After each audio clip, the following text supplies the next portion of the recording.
تو ایک باپ کے اگر 100 بیٹے ہوں گے تو 99 ختم ہو جائیں گے، ایک بچے گا. یہ حدیث ہے، حدیث ہے صحیح. اور آپ نے فرمایا ویل للعرب من شر قد اقترب، عربوں کے لیے ہلاکت ہے، عربوں کے لیے بربادی ہے اس شر سے جو قریب آ چکی ہے. اور آج جس طرح انہوں نے ان کی تہذیب کو اختیار کر لیا ہے، دبئی جا کر دیکھیے، بدترین مغربی معاشرہ جو ہے وہ دبئی کے اندر ہم نے قائم کر کے دکھا دیا. اب سعودی عرب اس راستے پر بڑھ رہا ہے. اور اس کے بعد نمبر 2 پر جو ہے ہم پاکستانی ہیں. لیکن میں اس کے وہ پہلی بات جو کہہ رہا ہوں وہ تو یقینی ہے، اس میں تو احادیث صحیحہ موجود ہے. اگرچہ اس کے بعد پانسا پلٹے گا، پھر حضرت مہدی کا ظہور ہوگا، حضرت عیسیٰ کا نزول ہوگا، اور وہ گریٹر اسرائیل گریٹر گریو یارڈ بنے گا یہودیوں کا. ایک ایک یہودی قتل ہوگا، دفن ہوگا. یہ بات میں ہونا ہے، میں پہلی بات فرض کر رہا ہوں. وہ پانسا پلٹے گا جب پلٹے گا. ابھی جو سامنے ہے وہ کیا ہے؟ جس ملحمۃ العظمیٰ کہا حضور نے، جسے آرمگیڈون کہتے ہیں عیسائی. آرمگیڈون کی اگر کہیں جا کر آپ دیکھیں گے، آپ ڈکشنری میں مانی تو کیا لکھا ہے؟ A very big war which will be fought between the forces of evil and good before the end of this world. اس دنیا کے خاتمے سے پہلے خیر اور شر کی قوتوں کے درمیان بہت بڑی جنگ ہوگی. ارمجدون اسے کہتے ہیں عربی میں، اور آرمگیڈون اسے کہتے ہیں انگریزی کے اندر. اور یہ بائبل کی آخری کتاب کے اندر ہے، جو اس میں کہ مکاشفات یوحنا، ریویلیشنز آف سینٹ جان. یہ تو میں کہہ رہا ہوں یقین کے ساتھ، اور زیادہ دور نہیں ہے. آیا چاہتا ہوں اس لیے کہ یہودیوں کا اور عیسائی جو کنزرویٹوز ہیں، نیو کنزرویٹوز، ان کا 5 نکاتی ایجنڈا ہے متفق علیہ، جس کے تحت یہ جنگ صلیبی شروع کی گئی ہے. تو سن لیجئے آپ. آرمگیڈون نمبر 1، گریٹر اسرائیل قائم ہو جانا اس کے نتیجے میں نمبر 2، مسجد اقصی اور قبۃ الصغریٰ کو گرانا نمبر 3، وہاں 3rd ٹیمپل، وہ مسجد جو حضرت سلیمان نے بنائی تھی 1000 قبل مسیح میں، پھر برباد کی تھی نیبوکدنیزر نے، دوبارہ بنائی گئی، پھر دوبارہ ختم ہوئی 70 عیسوی اب تک گری پڑی. ان کا خانہ کعبہ گرا ہوا ہے 70 عیسوی سے لے کر آج تک. ایک دیوار ہے ویلنگ وال، جہاں جاتے ہیں، روتے ہیں، پیٹتے ہیں، ماتم کرتے ہیں. وہاں وہ بنے گا 3rd ٹیمپل. اور نمبر 4، اس میں لا کر رکھا جائے گا تخت حضرت داؤد کا. یہ تخت کہاں ہے اس وقت؟ یہ لندن شریف کے اندر جو ان کی پارلیمنٹ کا جو چرچ ہے، ویسٹ منسٹر ایبے، اس میں رکھا ہوا ہے. ایک پتھر تھا جس پر بٹھا کر حضرت داؤد کی تاج پوشی ہوئی، پھر حضرت سلیمان کی ہوئی، پھر وہ پتھر رکھ دیا گیا جب حضرت سلیمان نے بنایا ہیکل مسجد اقصی. وہاں رہا وہ. ہر بادشاہ جو تھا یہودی اسی کے اوپر بٹھا کر اس کی تاج پوشی ہوتی تھی. سن 70 میں ٹائٹس نے گرایا اسے ہیکل کو، وہ پتھر لے گیا، وہاں سے روم گیا، روم سے آئرلینڈ گیا، آئرلینڈ سے اسکاٹ لینڈ آیا، اسکاٹ لینڈ سے انگلینڈ آیا، اور اب وہ رکھا ہوا ہے 14ویں صدی عیسوی سے آج تک. وہ ویسٹ منسٹر ایبے میں رکھا ہوا، ایک کرسی کی سیٹ میں اسے بنا دیا گیا ہے تخت کی شکل. اب انگریزوں میں کوئی ملکہ ہو، کوئی بادشاہ ہو جس کی بھی تاج پوشی اس میں ہو، یہ لا کر رکھا جائے گا 3rd ٹیمپل میں. اور اس پر یہودیوں کے خیال کے مطابق ان کا مسیحا آئے گا جو مسیح دجال ہوگا. عیسائیوں کے خیال کے مطابق حضرت عیسیٰ آئیں گے، وہ ہمارا بھی خیال ہے حضرت عیسیٰ آئیں گے علیہ السلام. بہرحال یہ تو بعد کی باتیں ہیں نا، اس وقت جو میں عرض کر رہا ہوں عربوں پر بہت بڑا عذاب، اور پاکستان کا معاملہ البتہ یہ ہے، میں یقین سے نہیں کہہ سکتا، ہینگنگ ان دی بیلنس، ہو سکتا ہے اللہ تعالیٰ ہم پر رحم فرمائے، ہو سکتا ہے، اگرچہ اس کی کچھ شرائط ہوں گی۔ چمن کے مالک اگر بنا لے موافق اپنا شعار، اب بھی چمن میں آ سکتی ہے پلٹ کر چمن سے روٹھی بہار، اب بھی ہو سکتی ہے۔ اور یہ بھی ہو سکتا ہے کہ اللہ تعالیٰ نے معجزانہ طور پر ہمیں ملک دیا، ہم نے اللہ سے بدعہدی کی، وعدہ خلافی کی، غداری کی، لہذا سودا دی جائے اور ہم سے یہ ملک چھین لیا جائے۔ اٹس جسٹ پاسبل، دور نہ سمجھے، اسے انہونی بات نہ سمجھے۔ جو گھیراؤ ہو رہا ہے آپ کے مغرب میں نیٹو فورسز اور مشرق میں بھارتی فورسز گدھوں کی طرح بیٹھے ہوئے انتظار کر رہے ہیں پاکستان اور ڈسٹیبلائز ہو جائے، یہاں اور بدامنی ہو جائے۔ اب لاہور میں پھر آج دھماکے ہو گئے ہیں، 2 دن پہلے کا دھماکہ میں سہ کے آیا ہوا ہوں، آپ کے سامنے بیٹھا ہوں، وہ جانے بچی ہیں جو ہماری اکیڈمی کا حشر ہوا وہ تو میں آپ کو نہیں بتا سکتا۔ یہ سارا کیوں ہو رہا ہے؟ تاکہ یہاں بدامنی ہو جائے اور ہمیں جواز مل جائے، مغرب سے نیٹو فورسز داخل ہو جائیں، مشرق سے بھارتی فورسز آ جائیں اور ہمارے ایٹمی دانت توڑ کر اور پھر ہمیں بھارت کے سامنے ڈال دیا جائے، نو ڈو ایز یو لائک۔ یہ ان کا نقشہ ہے، ہوگا کیا وہ اللہ جانتا ہے، ہوگا وہ جو اللہ چاہے، لیکن اللہ کا چاہنا جو ہے وہ کس پر منحصر ہے؟ یہاں انقلاب برپا کرو، یہاں اسلام لاؤ، اگر دھندوں میں لگے رہو گے تو وہ خود بخود نہیں آ جائے گا انقلاب۔ صحابہ نے جانیں دی تھی، کتنی تکلیفیں اٹھائی تھی،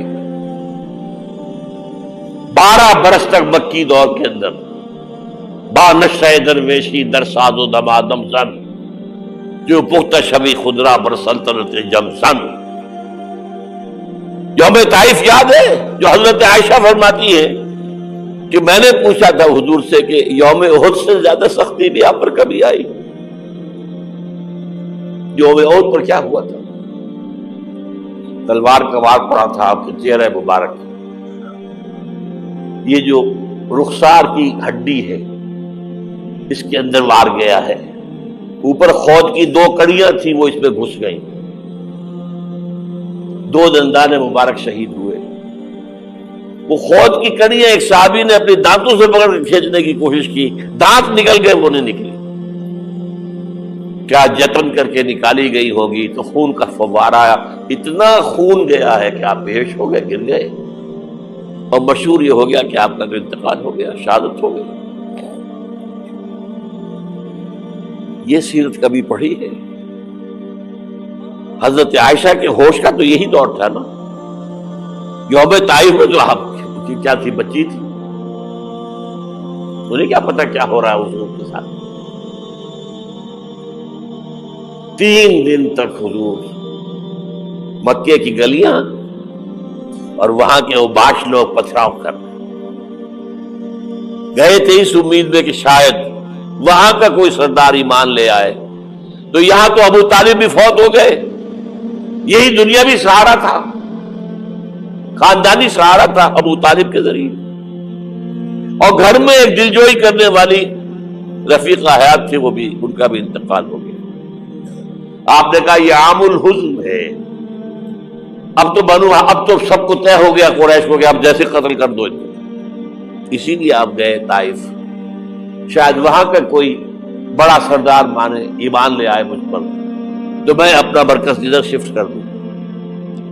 تینوں سے ملے ہیں، تینوں نے وہ جواب دیے ہیں، نکل جاؤ یہاں سے، میں تمہارے ساتھ بات بھی کرنے کو تیار نہیں۔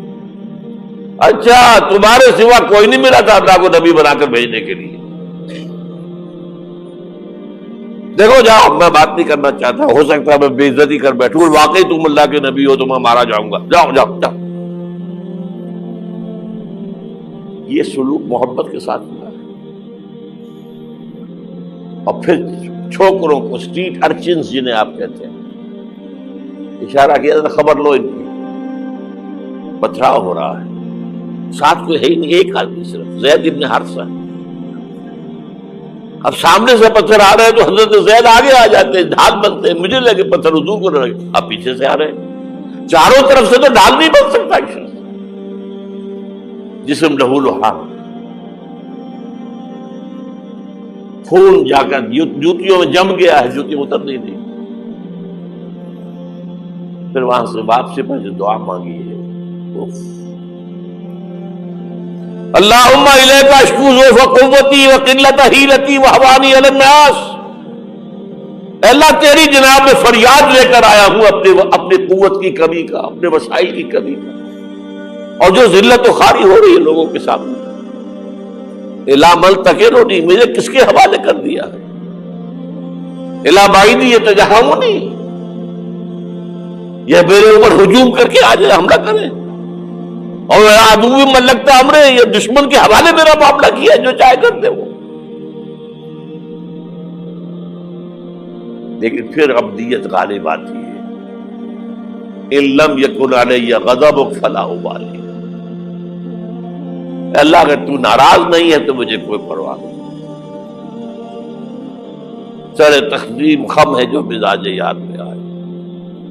مجھے اندیشہ یہ ہے کہ تو ناراض تو نہیں ہوئی. یہ تکلیفیں جھیلی ہے.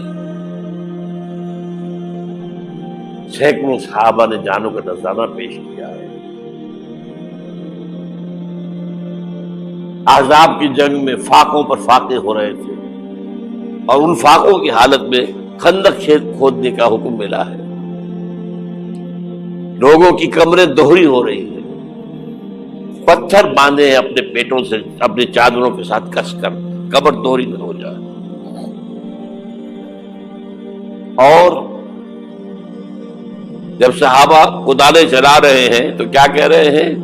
نحن الذین بایعوا محمدا علی الجہاد ما بقینا ابدا اللہم لا عیش الا عیش الاخرہ.